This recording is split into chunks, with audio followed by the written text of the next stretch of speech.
What's up, people? I am back. Sorry I have not done a video in a bit. I was busy this weekend and I thought I was going to be back yesterday, but I wasn't. So, today I'm doing two videos. I'm doing the video I was through last week, Underworld, Evolution really quick, and then later tonight I'm going to I'm going to do my movie pitch for Nightmare on Elm Street. Because I got like two ideas I wanted to pitch, so that'll be later. But right now, I'm talking about Underworld Evolution. And I guess before that, I'll go through what I got planned this week. Tomorrow, I'm doing They Live, which I can't wait for. Because the time we're in now, They Live is like perfect. Because that is kind of what we're living in right now. So I'm going to be reviewing that tomorrow. Watching it tonight and reviewing it tomorrow. Wednesday, I'm not doing a video because I'm going to be going to a friend's house. Thursday, I'm doing Underworld, Rise of the Lycans, it's a prequel. And then Friday I should be doing a video. I just don't know what yet. But other than that, Underworld Evolution. I don't remember a lot from this one besides like a couple of things. I remember Marcus was a really good villain, and I remembered that awesome opening where you saw like a bunch of werewolves and vampires fighting each other. Like, that was cool. I remember like that, but I don't remember the whole movie. But rewatching it did bring it back. Marcus was a really good villain. I really love the world building this movie did. Like, going more into like the Corvinus clan and, Marcus and the whole hybrid thing, and even tying Selena's father into it. It's like I really like how they tie this. This does what it is. Personally, this movie does what a sequel should always do, and that's build the world up. Even though I think the first one I felt like did a good job enough, this one really goes into it. So I do like this one a smidgen more. I don't know. I really like the fight scenes. Marcus was every scene he was in, he just carried the screen. Like, he was awesome. Physically, but also just even is in general. He was a bad guy. He was like, I want my race of vampire, werewolf, lycan, as they call it, hybrids to take over, and that's it. Simple. Nothing more, nothing less, and I love that. So overall, this is an awesome movie. I would recommend it. I would actually recommend, I think most of all the Underworld movies are good, and they're all Blood Wars, I'll admit, isn't as good as the others, but I would genuinely say there hasn't been one bad one.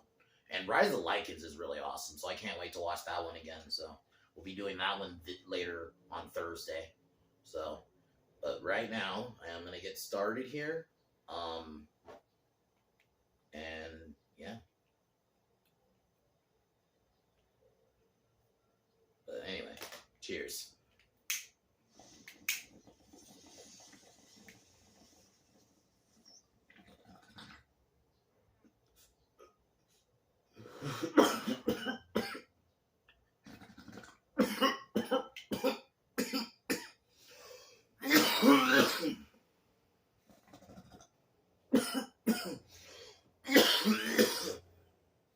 So the movie opens up.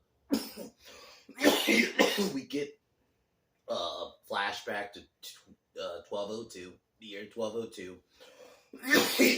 We see a bunch of Lycans trying to capture Marcus's brother William, who's a Lycan. And he's like the biggest one. And I gotta say, the werewolf designs for these movies are always dope. Like, it makes me like, why can't we get a werewolf movie, but in this style, but as a legit horror? Because I think there are horror elements to these movies, but maybe I think the first one is a bit more horror-y. I don't look at these ones as horror movies, especially the sequels. They're more action movies to me, with horror elements in them. The first one I'll admit, has a bit more of a horror feel. There are some scenes I can genuinely say, okay, there's horror. I don't really feel like the sequels, there's that. But yeah, but this opening battle was so cool. The cinematography, the music was pretty good too, but the snow effects, it was pretty good. The gore, man, they go pretty hard on the gore in this. So they managed to capture. Marcus wanted to capture his brother alive, but as people turn on him, they end up capturing William, and then they lock him up forever. And then time jump to the present. Pretty much I would probably say minutes really after the ending of the first movie. Michael and Celine travel. They find like a safe house, and she leaves him there so she can find Craven, who's trying to kill Marcus, but Marcus has already awakened, and he ends up killing Craven and his forces. And this scene was fucking, oh my god, dude, this is like his fucking wings just impaling motherfuckers. Like, bro, it was like they went crazy, man. So Marcus then he's able to drain your blood and basically start seeing your memories. Essentially, it's pretty badass. Like, they really show you from the jump that Marcus is an effective villain. So he ends up killing Craven after getting the information he needs. He ends up finding the location of Celine and Michael. We get a fight scene. We get a little bit of a chase. Celine and Michael manage to evade Marcus, and then they decide to confront a vampire who has information. She stocks up on weapons and wants basically information on what Marcus wants. He wants some kind of key. Basically, the key is he wants to find his brother. He wants to free his brother. So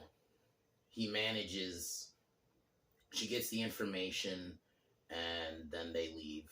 And then minutes pretty much after, Marcus, now back in his more human form, gets the information from the guy and drains his blood and kills him.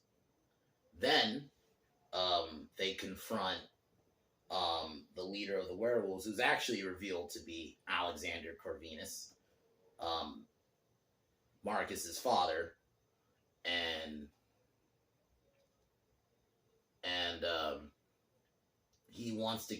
he kept the vampire Lycan War a secret. And yeah, we get a lot of story. I think that's why I like this one so much. They really build upon the lore of this movie. Like, they focus on the world building. That's what a sequel, in my opinion, along with, be a little bit bigger and a bigger feel. A sequel should always world build, especially when the first one, which it's crazy. I think the first Underworld does world build though, but I think this one they go far. They, the whole Corvinus clan and go into that. So Marcus arrives because initially Alexander doesn't want to help Celine because she's planning to kill her sons. So Marcus arrives, disables Michael. Pretty brutal. Like, he impales him on a fucking stake and his hands. It was pretty brutal. Ends up fighting Celine for a bit, but Celine ends up losing. He takes some of her blood and then confronts his father and basically reveals that he wants his vampire Lycan hybrids to take over. And yeah, basically shit talks his father and then kills him. Pretty much starts draining his blood and then leaves. And then Celine ends up, Alexander allows Celine to basically drain the rest of him so she can get the hybrid powers. And then Alexander blows up his ship. Then the cleaners, along with Celine, confront Marcus, who's now freed his brother. These movies, especially these two so far, the pacing is really good. They get going pretty quick. I feel like it feels like a ride throughout. It doesn't feel like there's a small moment at all. So, they confront Marcus and William. William pretty much kills the cleaners and turns them into werewolves. Michael confronts William while Marcus fights Celine, and Celine manages to kill him. Pretty brutal, pushes him into rollerblades and he just explodes, while William gets killed by Michael.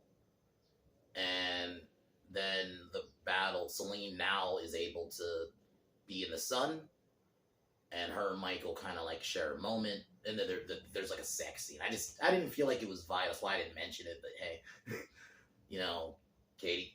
Kate Beckinsale, man. But yeah, I love this movie. The way they build on the lore and the world, going to more of Celine's backstory. Even you kind of get little flashbacks of her. Kate Beckinsale, but they try to young her up a bit to make her look a bit younger.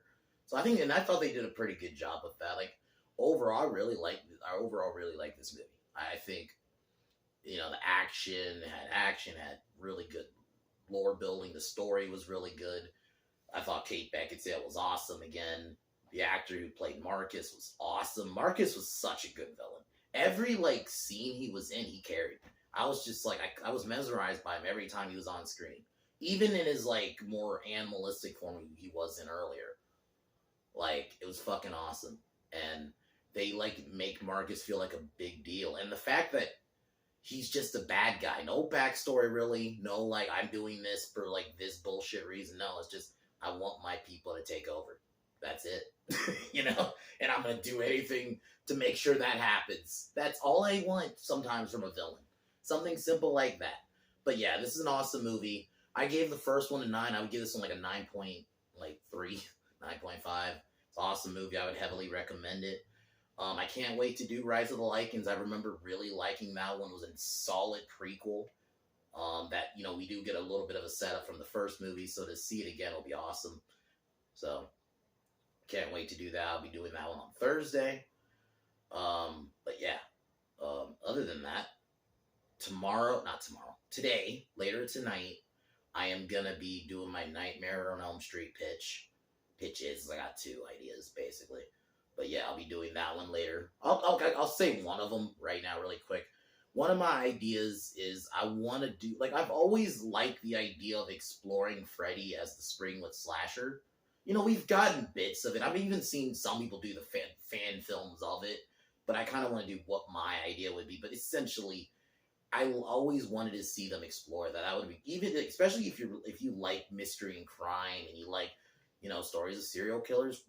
This idea you could kind of do it, and so I'll talk about that more a little later. But yeah, so other than that, I'm gonna take one more hit and watch Underworld Evolution.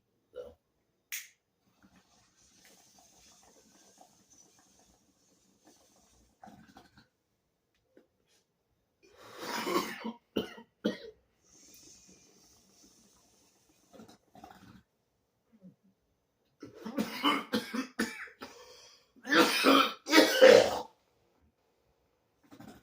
But yeah, as usual, fuck the Biden administration. I'll talk to y'all later tonight. Peace.